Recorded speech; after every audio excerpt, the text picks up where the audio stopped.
نظریہ ارتقاء کے سامنے آنے سے قبل مسلمان، یہودی اور عیسائی علماء کرام تخلیق کو کامل تصور کرتے تھے، جبکہ آج کے دور کے بعض مسلمان علماء کرام اور یہاں تک کہ ویٹیکن کے پوپ نے بھی نظریہ ارتقاء کو مذہبی تعلیمات سے ہم آہنگ قرار دیا ہے۔ آخر گامدی صاحب، جب بھی سائنس اپنا موقف بدلتی ہے تو مذہبی حلقے بھی اپنے موقف کو مینیور کیوں کر لیتے ہیں؟ یعنی نظریہ ارتقاء کے سامنے آنے سے قبل کبھی بھی مذہبی حلقوں کو ارتقاء کا مسئلہ درپیش نہیں آیا؟ نہیں، دیکھیے بات یہ کہ جب کوئی نقطہ نظر سامنے آتا ہے تو اس کے بعد ہی اس پر غور و خوض شروع ہوتا ہے اور اس کے بارے میں منفی یا مثبت رائے قائم کی جاتی ہے۔ قرآن کوئی سائنس کی کتاب نہیں ہے کہ مسلمان اس کی بنیاد پر سائنسی نظریات قائم کرتے اور غور و خوض کر کے نتائج نکالتے۔ سائنس ایک بالکل الگ علم ہے، اس میں حیاتیات کا، اس میں طبیعیات کا مطالعہ کیا جاتا ہے۔ یہ انسانی علم ہے اور اس انسانی علم کی بڑی قدر و منزلت ہے۔ قرآن مجید کا مطالعہ لوگ ہدایت کی کتاب کے طور پر کر رہے تھے، وہ انسان کے موت کے مسئلے کو موضوع بحث بناتا ہے اور اس مسئلے کے بارے میں انسان کو ہدایت دیتا ہے۔ یہ جب مسئلہ زیر بحث آئے گا تو اب دیکھا جائے گا کہ کیا اس میں کوئی بات قرآن کے خلاف تو نہیں ہے، کیا اس میں کوئی ایسی چیز تو نہیں ہے کہ جو قرآن مجید کے کسی تصور، کسی فلسفے پر اثر انداز ہوتی ہے۔ یہ ہر چیز کے بارے میں دیکھا جائے گا۔ آپ دوا ایجاد کریں گے، ہم یہ دیکھیں گے کہ اس کے اندر کوئی اخلاقی خرابی تو نہیں پیدا ہو رہی۔ آپ کوئی ڈرامہ کریں گے، آپ کوئی فکشن لکھیں گے تو دیکھا جائے گا نا کہ اس کا اخلاقی پہلو ہے یا نہیں ہے۔ تو یہ چیزیں جس وقت سامنے آتی ہیں اسی وقت اس کا مطالعہ کیا جاتا ہے۔ کہ قرآن مجید میں ایک جگہ آتا ہے کہ آسمان اور زمین پہلے جڑے ہوئے تھے اور ہم نے ان دونوں کو علیحدہ علیحدہ کر دیا۔ پھر ایک جگہ قرآن مجید میں آتا ہے کہ پہلے ہم نے زمین تخلیق کی اور جب ہم آسمانوں کی طرف متوجہ ہوئے تو ہم نے ٹھیک 7 آسمان بنا دیے۔ اس سے ایسے لگتا ہے کہ پہلے زمین تخلیق کی گئی اور بعد میں آسمان بنائے گئے۔ تو آپ ان چیزوں کو کیسے ریکنسائل کریں گے؟ آپ ایک گھر بنا رہے ہوتے ہیں نا، تو ایک وقت میں اس کا ڈھانچہ کھڑا کرتے ہیں، اس کے بعد کبھی ایک کمرے کی طرف متوجہ ہوتے ہیں، کبھی کسی دوسرے کمرے کی طرف متوجہ ہوتے ہیں۔ قرآن اس کو بیان کر رہا ہے۔ قرآن مجید نے ایک مقام کے اوپر ترتیب سے یہ ساری چیزیں بیان کر دی ہیں اور باقی موقعوں کے اوپر وہ یہ بتاتا ہے کہ ہم نے تخلیق کے مختلف مراحل کس طریقے سے روبہ عمل کیے ہیں۔ تخلیق کے مختلف مراحل جو ہیں ان میں کبھی آسمان پر کام ہو رہا ہے، کبھی زمین پر کام ہو رہا ہے، اس کو قرآن مجید نمایاں کرتا ہے خدا کی قدرت کے بیان کے پہلو سے۔ کسی سائنسی حقیقت کو بیان کرنے کے لیے اصل میں وہ اس کو موضوع ہی نہیں بناتا۔ تو یہ حقیقت سمجھ لینی چاہیے کہ قرآن کا موضوع حقیقت میں کیا ہے۔ یہ بالکل درست ہے کہ قرآن جب کوئی بات بیان کرتا ہے تو ایسے خوبصورت الفاظ میں اس کو بیان کرتا ہے کہ جس کے بعد حقیقت کی ایک اجمالی تصویر آپ کے سامنے آ جاتی ہے۔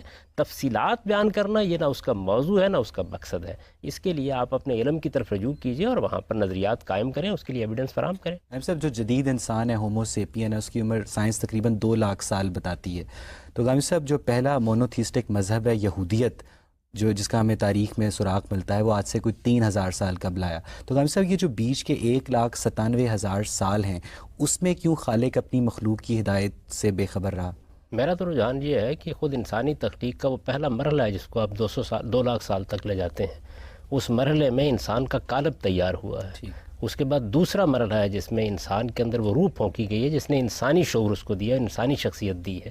مذہب کی تاریخ اور بلکہ انسان کی تاریخ اس کے بعد شروع ہوتی ہے۔ یعنی انسان وہ کب شروع ہوئی ہے یہ ضروری نہیں کہ وہ جو ہم عام طور پر بائبل سے اندازہ لگاتے ہیں، ہو سکتا ہے اس سے بہت پہلے شروع ہوئی ہو۔ بائبل میں جو نسب نامہ بیان ہوا ہے وہ پرانے طریقے پر بیان ہو گیا۔ اس میں ہوتا تھا یہ عام طور پر کہ بڑے بڑے لوگوں کا نام ذکر کر دیا جاتا تھا، یعنی اس کی بنیاد پر کوئی حتمی بات انسان کی عمر کے بارے میں نہیں کہی جا سکتی۔ انسان کے جسمانی ارتقاء کے ساتھ ساتھ اس کا فکری ارتقاء بھی ہوا ہے۔ 2 مراحل ہیں۔ دیکھیے بات یہ ہے کہ انسان کا ایک مرحلہ وہ ہے کہ جس میں نے جس طرح عرض کیا وہ زمین کے پیٹ سے پیدا ہوا ہے، اس میں اس کا قالب درست ہوا ہے، اس کا حیوانی وجود مکمل ہوا ہے۔ اسی کو قرآن نے بیان کیا ہے۔ حیوانی وجود کی تکمیل کے بعد پھر وہ دوسرا مرحلہ آیا جس میں اس میں اپنی نسل خود پیدا کرنے کی صلاحیت رکھی گئی ہے۔ پھر اس موقع کے اوپر قرآن کہتا ہے کہ ہم نے اس میں روح پھونک کر اس کو انسانی شرف عطا فرمایا ہے۔ اب وہ پہلا مرحلہ کتنے ہزار سال پر، کتنے لاکھ سال پر محیط تھا، کچھ نہیں کہا جا سکتا اس کے بارے میں۔ قرآن نے اس کی مدت کو نہیں بیان کیا، لیکن 2 مراحل کی بالکل الگ الگ نشاندہی کر دی ہے۔ یعنی انسان کے اس جسمانی قالب کی تیاری کا ایک مرحلہ ہے، اس کے حیوانی وجود کی تکمیل ہے۔ اب بھی ایسا ہی ہوتا ہے۔ اب بھی قرآن مجید یہ کہتا ہے کہ انسان کا جو حیوانی قالب ہے، زندگی تو موجود ہوتی ہے نا، وہ تو نطفے کے اندر سے جب انسان کی تخلیق شروع ہوتی ہے تو زندگی کا عمل شروع ہو جاتا ہے۔ لیکن قرآن مجید یہ کہتا ہے کہ مختلف مراحل سے گزرنے کے بعد کوئی کم و بیش 120 دن کے بعد وہ وقت آتا ہے جب اس میں روح پھونکی جاتی ہے اور اسے انسانی شخصیت دی جاتی ہے۔ تو آج بھی وہ کم و بیش 120 دن کے بعد ملتی ہے، اس وقت ہو سکتا ہے ہزاروں سال کے بعد ملی۔ صحیح، پوچھو سر۔ میرا سوال آپ سے یہ ہے کہ اگر ہم خدا کے مذہب کو اس کی ایک انٹینجیبل کریشن مان لیں اور اس کے پروسیس کو دیکھیں اور اس کو ایوولوشن کے نظریے سے منطبق کرنا چاہیں، تو مجھے جہاں تک نظر آتا ہے وہ 3 چیزیں نظر آتی ہیں۔ ایک تو وہ بنیادی پوٹینشیل ہے جو خدا نے انسان کو دیا، جو کہ اس کا دماغ ہے.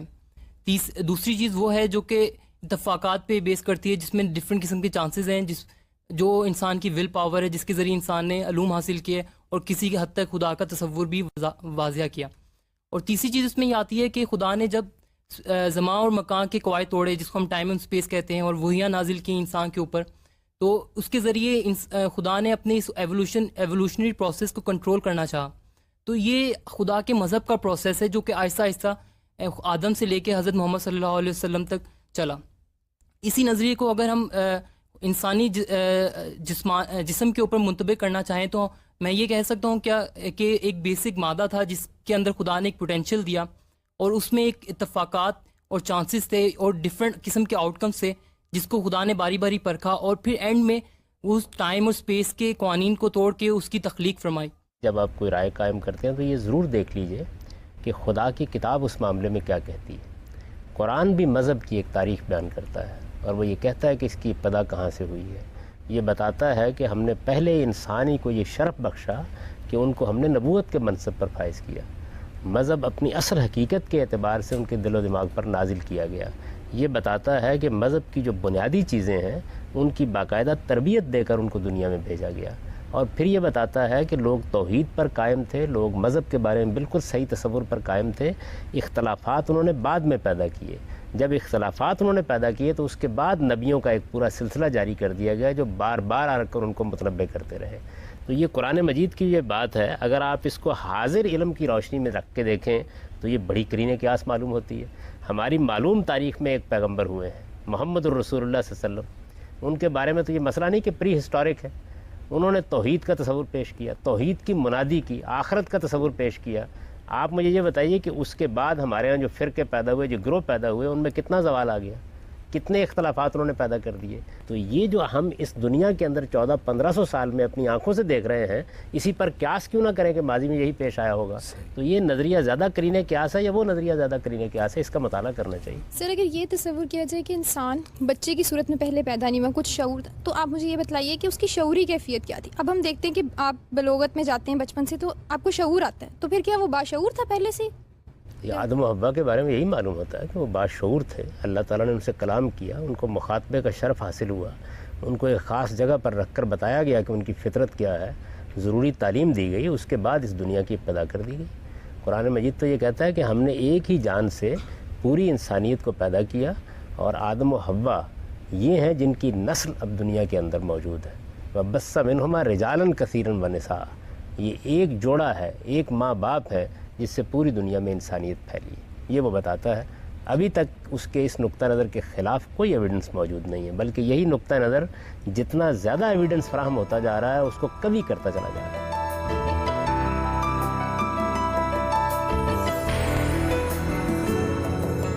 بات یہاں پہ جو زیادہ تر ہو رہی ہے اس کو اگر ہم تھوڑا جنرلائز کریں تو وہ یہ ریزن اور فیتھ کی بات ہو رہی ہے. تو عباسی دور میں کہا یہ جاتا ہے کہ اسلام جو ہے، فیتھ جو ہے اسلامک، وہ ریزن کے خلاف ہے. اور اس کی مثال یہ دی جاتی ہے کہ عباسی دور میں جب معتزلہ کو سنب کیا گیا تو وہ دراصل ریشنلزم کا ایک قتل تھا، اور اس کی بنیاد پہ مسلمان مادی طور پہ پھر ترقی نہیں کر سکے، انحطاط پذیر ہو گئے. تو میرا سوال یہ ہے کہ کیا اسلام ریزن کو سنب کرتا ہے، یا اس ریزن کو صرف سناب کرتا ہے، اس سائنس اور اس فیتھ اور ریزن کی اس ریلیشن کو جس میں ایک دوسرے پر اطباق و تطبیق سے اسلام کو سائنس سے ثابت کیا جاتا ہے اور سائنس کو اسلام میں.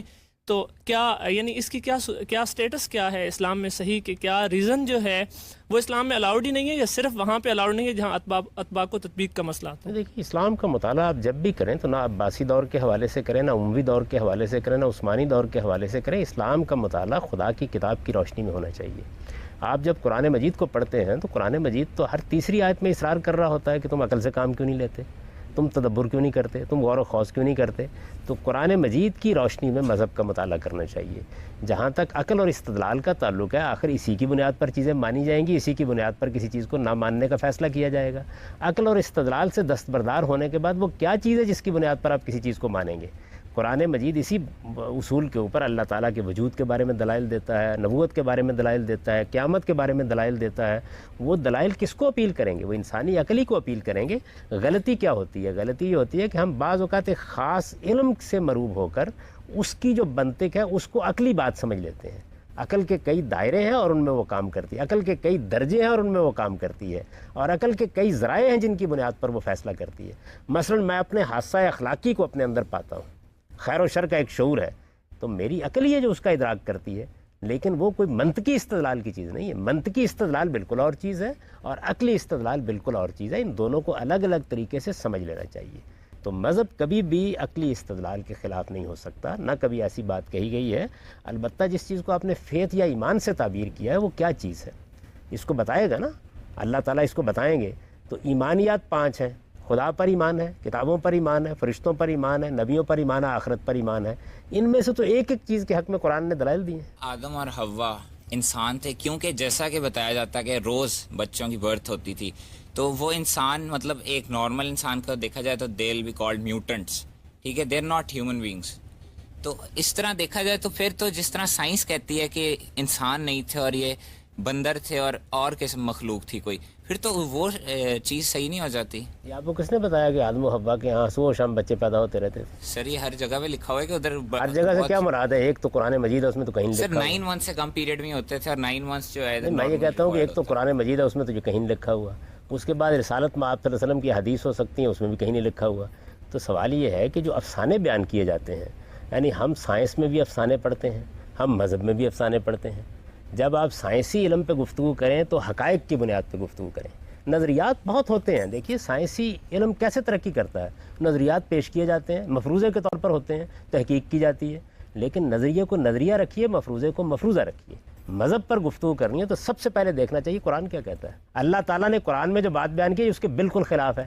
اللہ تعالیٰ یہ بیان کرتے ہیں کہ پہلے مرحلے میں جو تخلیق ہوئی ہے، براہ راست مٹی کے پیٹ سے جو تخلیق ہوئی ہے، اس کے بارے میں بھی نہیں کہا جا سکتا کہ وہ اربوں سال میں ہوئی ہے یا لاکھوں سال میں ہوئی ہے یا کروڑوں سال میں ہوئی ہے، کیا ہوا ہے۔ اور دوسرے مرحلے کے بارے میں بھی اللہ تعالیٰ نے کوئی مدت مقرر نہیں کی، لیکن یہ جو 9 مہینے کی 10 مہینے کی مدت ہے جو نسل کے اعتبار سے ہے، یہ تو ہمارے مشاہدے کی چیز ہے۔ سوال یہ ہے کہ اس کے خلاف کوئی بات ہو تو ہم قبول کریں گے نا، ورنہ یہی سمجھیں گے کہ اسی اصول کے اوپر بچے پیدا ہوتے رہیں۔ اس کے خلاف کوئی چیز اللہ کو بیان کرنی چاہیے یا تاریخی شواہد سے سامنے آنی چاہیے۔ سر آپ نے ابھی کہا کہ جو ان کا سوال تھا کہ حضرت آدم اور حضرت حوا جس طرح سے بچوں کی پیدائش یا اس میں جو عرصہ ہوتا تھا وہ مذہب میں بیان نہیں کیا گیا، اور دوسری طرف آپ یہ بھی کہہ رہے ہیں کہ جو سائنس ہمیں بتا رہی ہے اس پہ جو ریسرچ ہمیں بتاتی ہے اس پہ بھی ہم یقین نہ کریں، تو ہم اپنی سوچ کو، جو ہماری پیاس ہے سوچ کی اور نالج کی، ہم اس کو کس طرح سے پر کریں؟ یہ میری بہن، میں نے کب کہا ہے کہ آپ ریسرچ پہ اعتماد نہ کریں؟ ریسرچ کریں، لیکن جب کوئی چیز حقیقت بنے تو تب اس کو حقیقت کے طور پر پیش کریں۔ جب تک وہ ایک مفروضہ اور نظریہ ہے اس کو اسی حیثیت سے پیش کریں، ایک بات۔ اور دوسرے یہ کہ جن معاملات میں اللہ کی کتاب میں کوئی بات کہی گئی ہے آپ اس کو نہ مانیں خدا کی کتاب کے طور پر، وہ ایک نقطہ نظر ہے نا، اس نقطہ نظر کو بھی اتنی اہمیت دیں اپنی ریسرچ میں کہ یہ بھی ایک نقطہ ہے۔ میں نے آپ کو توجہ دلائی نا کہ اب تک تو تقابل معلوم ہے کن چیزوں میں کیا جا رہا ہے، کہ ایک طرف نظریہ ارتقاء ہے اور دوسری طرف یہ ایک کہانی ہے کہ ایک پتلا بنایا گیا مٹی سے اور اس میں پھونک مار دی گئی۔ میں نے توجہ دلائی ہے کہ قرآن اس سے ایک بالکل مختلف بات بیان کر رہا ہے، آج راہ کرم اس پر بھی توجہ کر لیجئے۔ وہ کہتا ہے ارتقاء ہوا ہے، لیکن ارتقاء کی نوعیت یہ ہے، ان 2 مراحل کے اندر انسان کو تخلیق کیا گیا ہے۔ پہلے مرحلے میں تخلیق کا یہ پروسیس اختیار کیا گیا ہے، دوسرے میں یہ اختیار کیا گیا ہے۔ یہ اتنی سائنٹیفک، اتنی عقلی اور اتنی معقول بات ہے، اس پر بھی ذرا غور کر لیجیے تھوڑی دیر کی۔ ایوولوشنرز کی رائے ہے کہ انسانی جسم میں اپینڈکس اور دیگر بہت سارے ایسے ویسٹیجیل آرگنز پائے جاتے ہیں جو وقت گزرنے کے ساتھ ساتھ اپنا فنکشن کھو چکے ہیں، تو کیا ان کی یہ دلیل ڈاروینین ایوولوشن کے حق میں ایک شہادت نہیں ہے؟ دیکھیے یہ بات یہ ہے کہ یہ وہی بات ہے جس کو میں نے عرض کیا کہ ایک بڑی معمولی سی چیز جس پر ابھی آپ نے تحقیق نہیں کی، معلوم نہیں، کچھ عرصہ آپ اور بسر کریں تو آپ کو ان چیزوں کی بھی کچھ افادیت معلوم ہو جائے۔ کتنی چیزیں ہیں جن کے بارے میں انسان آج نہیں جانتا، کل جان لے گا، اور کتنی چیزیں اپینڈکس کو کاٹ کے پھینک دیا جائے تو انسان ایک مکمل طور پر صحت مند زندگی بسر۔ دیکھیے جی بات یہ ہے کہ دل تبدیل کر دیا جاتا ہے، گردہ تبدیل کر دیا جاتا ہے، گردہ ایک ختم کر دیا جاتا ہے، اس کے باوجود بھی انسان زندگی بسر کر رہا ہے۔ دوائیاں لینی پڑتی ہیں جبکہ اپینڈکس کے بعد کوئی دوائی نہیں لینی میں یہ نہیں کر رہا، میں یہ کر رہا ہوں کہ آپ پڑتی۔ افادیت کو صرف صحت تک کیوں محدود کرتے ہیں؟ افادیت کے 10 پہلو ہو سکتے ہیں جن میں سے کچھ چیزیں ہمارے علم میں نہ آئی ہوں آج۔ یعنی اب جب زندگی کو بڑھنے دیجئے، تحقیق کو آگے بڑھنے دیجئے، یہ محض ایک آنت کا ہونا یہ تو اس بات کی دلیل نہیں ہے کہ انسان جو ہے وہ بندر سے پیدا ہو گیا ہے یا انسان مچھلی سے پیدا ہو گیا یا انسان گھوڑے سے پیدا ہو گیا ہے۔ یہ بہت کم ایویڈنس ہے، یہ تو محض زیادہ سے زیادہ آپ کہہ سکتے ہیں کہ اچھا اس پر غور کرنے کے لیے ایک کرینہ یہ بھی ہے۔ میں یہ کہتا ہوں کہ اس کو اسی جگہ رکھیے، کرائن کو کرائن کی جگہ رکھا جاتا ہے، یعنی آپ نے ایک شخص کو پھانسی چڑھانا ہے، اس کے لیے شہادت ہونی چاہیے، ایک معمولی سا کرینہ، معمولی سا احساس ہو سکتا ہے کہ یہ آدمی اس نے قتل کیا ہو، اس کی بنیاد پر پھانسی چڑھا دیں گے اس کو.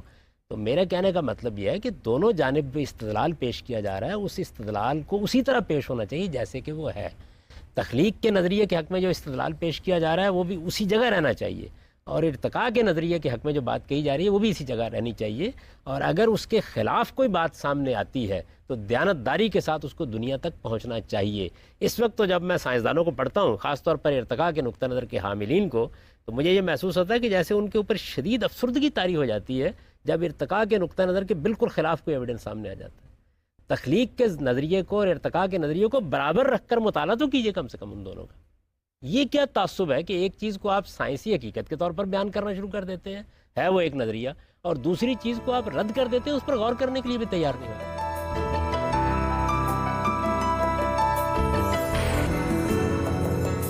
آپ کو نہیں لگتا کہ جو نظریہ تخلیق ہے وہ کائنات کی توجیہ کرنے کا ایک بڑا آسان سا طریقہ ہے کہ سب چیزوں کو اللہ تعالیٰ نے اسی طرح بنا دیا، جبکہ جو نظریہ ارتقاء ہے اس میں سارے دنیا کے سائنسدانوں کا وہ مشترکہ ذہنی ورثہ ہے جس میں ان کی بڑی محنت ہے. تو جو زیادہ مشکل راہ ہے، جو زیادہ کٹھن راہ ہے، وہ نظریہ ارتقاء ہے نہ کہ نظریہ تخلیق. یہی بات یہ نظریہ تخلیق کو آپ نے بہت سادہ کر دیا، خدا نے بنا دیا. میں نے تو آپ کو بتایا کہ قرآن مجید اس کی کچھ تفصیل بیان کر رہا ہے، یعنی یہ بتا رہا ہے کہ یہ تخلیقی عمل کیسے ہوا ہے، اس پر تو غور کرنا چاہیے. یعنی ایک راہ چلتا آدمی ایک نظریہ پیش کرتا ہے اور آپ کو ذرا قرینے قیاس لگتا ہے تو آپ فوراً تحقیق کرنے کے لیے بیٹھ جاتے ہیں. اللہ تعالیٰ نے بھی کچھ باتیں کہی ہیں، ان کے اوپر بھی ذرا تحقیق کر لیجیے. چلے برابری کی سطح پر رکھ کے تحقیق کر لیجیے. یعنی تعصب کی کیا وجہ ہے؟ یہ تعصب مذہبیات کے دائرے میں ہو تب بھی قابل مذمت ہے، اور علوم کے دائرے ہو تب بھی قابل مذمت ہے. آپ برابر کی سطح پہ رکھ کے مطالعہ کریں صورتحال کا. یعنی یہ بات کہ انسان ایک بے مثال تخلیق ہے، یہ بات کہ یہ مخلوقات جو ہمیں نظر آ رہی ہیں ان کے اندر بھی عجیب وزڈم ہے، عجیب حکمت ہے، اس کے اندر بھی اتھا معنویت ہے، یہ بھی کسی چیز کا پتہ دیتی ہے. کیا یہ کوئی قابل غور چیز نہیں؟ اس قابل غور چیز کو قابل غور سمجھ کر اس پر گفتگو کریں. جو مرڈس کے پر ہے اور وہ کیا کہتے ہیں فش اور ایمفیبین کے بیچ میں، اور جو ڈک بلڈ پلیٹیپس ہے وہ میمل اور فش کے بیچ میں. تو اس طرح کے جو جانور ہیں وہ اس چیز کو سپورٹ نہیں کرتے ایوولوشن کو. بیچ میں ہونے سے کیا مراد ہے؟ بیچ میں ہونے سے مراد اگر یہ ہے کہ ایک مشابہت ادھر بھی پائی جاتی ہے ادھر بھی پائی جاتی ہے، تو یہ مشابہت تو کائنات کا حسن ہے. بیچ میں ہونے سے مراد کیا ہے؟ نظریہ ارتقاء کی روح سے ہونا یہ چاہیے کہ ایک مخلوق دوسری مخلوق کے درمیان کا عرصہ طے کرتی ہوئی نظر آئے. ایسی کوئی چیز نہیں ہے. آپ یہ دیکھیں کہ جتنی مخلوقات کا آپ نے ذکر کیا قدیم ترین زمانے میں بھی مل گئی ہیں اور جدید ترین زمانے میں بھی موجود ہیں. میں نے تو آپ سے عرض کیا کہ نظریہ ارتقاء کے حاملین جن چیزوں کو پیش کر رہے تھے کہ دیکھیے یہ چیزیں جو ہیں ان میں کچھ آثار مل رہے ہیں اس بات کے، میں دانتوں والے بعض ایسے جاندار ملے کہ جن میں یہ معلوم ہوا کہ غالباً یہ پرندوں کے قریب پہنچنے کا ایک عمل ہے، لیکن بالکل اسی طرح کی چیزیں آج کے زمانے میں مچھلیوں میں مل گئیں. تو اس وجہ سے پے در پے وہ ایویڈنس ملتا چلا جا رہا ہے کہ جو تخلیق کے نظریے کو زیادہ موقت کرتا جا رہا ہے اور ارتقاء کے نظریے کو زیادہ مخدوش بناتا چلا جا رہا ہے. یہ بیچ میں ہونے کا مطلب سمجھ لینا چاہیے کیا ہے. یعنی ویسے تو بظاہر آدمی کہہ سکتا ہے کہ جی چمپینزی انسان کے بیچ میں ہے، لیکن یہ بیچ میں ہونے کا کیا مطلب؟ انسان کے اور اس کے درمیان زمین آسمان کا فرق ہے. وہ ہر حال میں اپنے آخری درجے میں بھی جانور ہے، اور انسان ایک باشعور مخلوق ہے، حادثہ اخلاقی رکھتا ہے، اس کے اندر سم و بصر کی صلاحیتیں ہیں. اس کو دیکھیے قرآن کتنی خوبصورتی کے ساتھ بیان کرتا ہے. ہم نے انسان کی تخلیق گارے سے کی، ہم نے دوسرے مرحلے میں اس کے اندر نسل پیدا کرنے کی صلاحیت رکھی، ہم نے اس کا تصفیہ کیا، اسے نیک سک سے درست کیا، پھر ہم نے اس کے اندر وہ انسانی روح پھونکی جس کے بعد وہ سمیع و بصیر بن گیا اور شعور کی مقام کو پہنچ گیا. سائنسدان یہ بھی کہتے ہیں کہ انسان کا اور جو چمپینزی کا کروموسوم ہے وہ 95% ملتا ہے، اور جو انسان کا ایک کتے سے ملتا ہے وہ 75% ہے. تو اس سے ہم یہ بھی کہہ سکتے ہیں کہ چمپینزی سے انسان بنا، انسان سے چمپینزی بنا. تو یہ بھی بات جو ایوولوشن کو سپورٹ کرتی ہے. دیکھیے بات یہ ہے کہ ایوولوشن کو جو چیز سپورٹ کرے گی، اگر کبھی اس کو کوئی سپورٹ حاصل ہوئی تو وہ یہ چیز سپورٹ کرے گی کہ جس وقت آپ یہ دریافت کرنے میں کامیاب ہو جائیں گے کہ درمیان کی جتنی کڑیاں ہیں وہ بھی فاسلز میں اسی طرح موجود ہیں جس طرح کامل مخلوقات موجود ہیں. ارتقاء کا نظریہ یہ تقاضا کرتا ہے کہ کامل اور کامل کے درمیان کی مخلوقات یکساں سطح پر دنیا کے اندر موجود رہیں. یہ ہو نہیں سکتا کہ وہ ہمیشہ کے لیے مٹ جائیں. آپ یہی کہیں گے نا کہ سروائیول آف دا فٹسٹ کے اصول کے اوپر وہ مٹ گئیں درمیان میں، فاصلز میں ہونا چاہیے نا، ان کا کچھ نہ کچھ ریکارڈ ہونا چاہیے. تو اس وجہ سے یہ نظریہ ہے، ایک نظریے کے طور پر اس کو پیش کریں، اس کے اوپر تحقیق بھی کریں، لیکن نظریے کو نظریہ رکھیں. اس کے بالمقابل جو بات قرآن مجید کہہ رہا ہے از راہ کرم، اس پر بھی تھوڑی دیر کے لیے غور کر لیں. سائنسدان اگر ایک بات کہہ رہے ہیں فیکٹ کے طور پر، دریافت کر لیا انہوں نے، تو بہت قابل غور ہے. لیکن اگر ایک نظریہ پیش کر رہے ہیں تو نظریے کا مطالعہ نظریے کے طور پر ہونا چاہیے. صاحب، پوری دنیا کے جو سائنسی حلقے ہیں وہ نظریہ ارتقاء کو ایک فیکٹ کے طور پر تسلیم کرتے ہیں، اور جو پوری دنیا کے مذہبی حلقے ہیں وہ بھی نظریہ ارتقاء کے اوپر منقسم دکھائی دیتے ہیں، متحد نہیں. کیوں؟ پہلی بات کے لیے ایویڈنس چاہیے. کون سا سائنسدان ہے جس نے یہ کہا کہ یہ فیکٹ بن چکا ہے؟ میں تو یہی ماتم کر رہا ہوں کہ کوئی کہنے کے لیے تیار نہیں کہ فیکٹ بن چکا ہے. پیش اس طریقے سے کیا جاتا ہے. یہ فیکٹ اس وقت بنے گا جب کہ اس کے حق میں وہ ایویڈنس میسر آ جائے گا جو ایویڈنس تجربے اور مشاہدے کی سطح تک اس کو پہنچا دیتا ہے. ایسا نہیں ہے. دیکھیے لیبارٹری میں بھی جتنے ابھی تک تجربات ہوئے ہیں وہ بھی سرتسر نفی کرتے چلے جا رہے ہیں، اور جن چیزوں کا مطالعہ کیا گیا ہے ان کے بارے میں معلومات میں اضافے نے دنیا تبدیل کر کے رکھ دی ہے. ڈارون کے زمانے میں خوردبین ابھی اتنی ڈیولپ نہیں ہوئی تھی.